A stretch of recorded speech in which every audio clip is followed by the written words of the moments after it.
ang mabuting balita para sa araw na ito. Purihin ang Diyos sa unang araw ng Abril, Lunes sa ika-4 na linggo ng Kwaresma. Pasalamatan natin siya sa maraming pagkakataong pinagaling niya tayo sa ating karamdaman at iniligtas sa kapahamakan.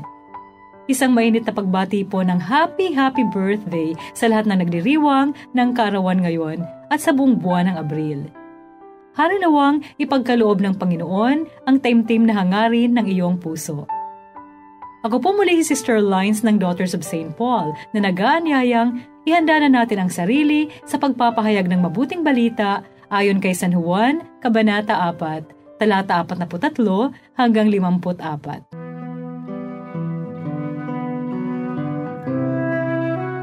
Umalis si Jesus pag Galilea.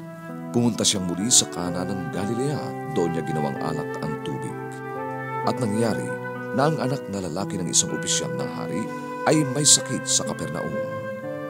Nang marinig niya na dumating sa Galilea si Jesus mula sa Judea, pinuntahan niya siya at ipinakiusap na lumusong siya at pagalingin ang kanyang anak na nasa bingit ng kamatayan.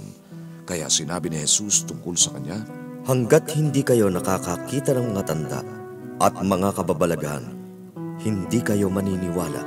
Sinabi naman sa kanya ng opisyal, Ginoo, lumusong ka bago mamatay ang anak ko.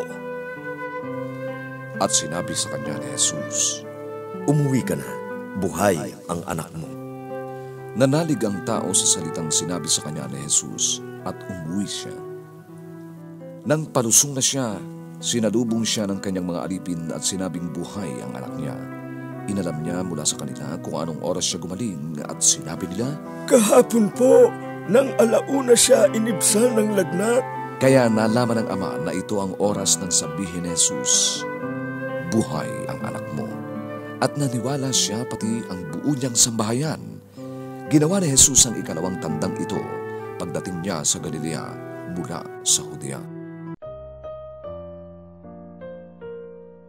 2 beses nalagay sa bingit ng kamatayan ang buhay ko. Una, nung madiagnose ako na may cancer, mahigit 4 na taon na ang nakalilipas. At ang ikalawa, nang maaksidente ang sasakyan namin kamakailan. Bumangga, bumaliktad, bago nahulog at tumaob sa putikan ang sasakyan. Beyond repair ang sasakyan, pero himmalang ligtas kaming 4 na sakay. At sa aming 4, ako lang ang nabalian ng mahabang buto sa kaliwang binti. At sa ngayon, nagpapagaling pa. Sa awa ng Diyos, bugbog at pasalang ang sinapit ng 3 kapatid ko. Sobrang pasasalamat namin sa Diyos matapos ang aksidente. Dahil iniligtas niya kami sa kapahamakan at binigyan ng panibagong pagkakataong mabuhay. Patunay ito ng katapatan ng Panginoon sa kanyang pangako. Naiingatan niya ang kanyang mga lingkod. Patunay rin ito na may misyon pa talaga ako sa mundo. Sa Ebanghelyo ngayon, nanalig ang kapitan sa kapangyarihan ng salita ni Jesus, kaya gumaling ang kanyang anak. Sa karanasan ko ng pagkakasakit at aksidente, kumapit din ako sa kapangyarihan ng salita ng Diyos. Nanalig ako na siyang may likha sa akin, ang may ganap na kontrol sa aking buhay at pag-iral sa mundo. Maaaring pahabain o paikliin ng Diyos ang ating buhay ayon sa kanyang itinakda.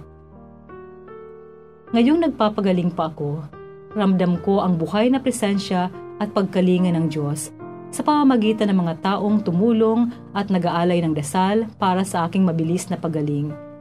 Sa mga sisters at caregivers na nagsisilbing kamay at paa ko para makapamuhay ng normal. Sa inyo pong lahat, maraming salamat. Kayo po ang naging mukha ni Jesus na nagpalakas sa akin upang patuloy na mabuhay at umasa sa kagandahang loob ng Diyos.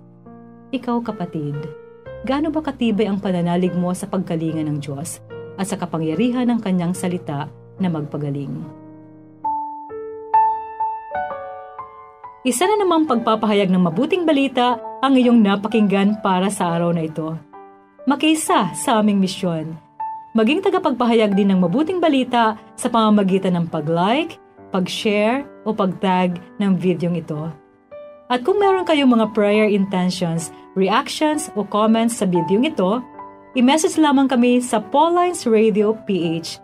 At sa mga kababayan nating OFW, sa mga may sakit, at sa lahat ng sumusubaybay ng programang ito na humihingi sa amin ng panalangin. Asahan po ninyong ipinagdarasal namin sa Diyos ang inyong mga kahilingan.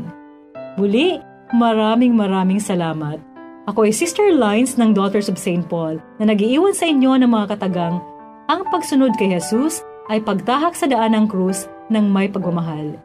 Matutunawa tayong pasanin ang ating araw-araw na krus ng may pagmamahal. Ang mabuting balita para sa araw na ito ay hatid sa inyo ng Pauline's Radio.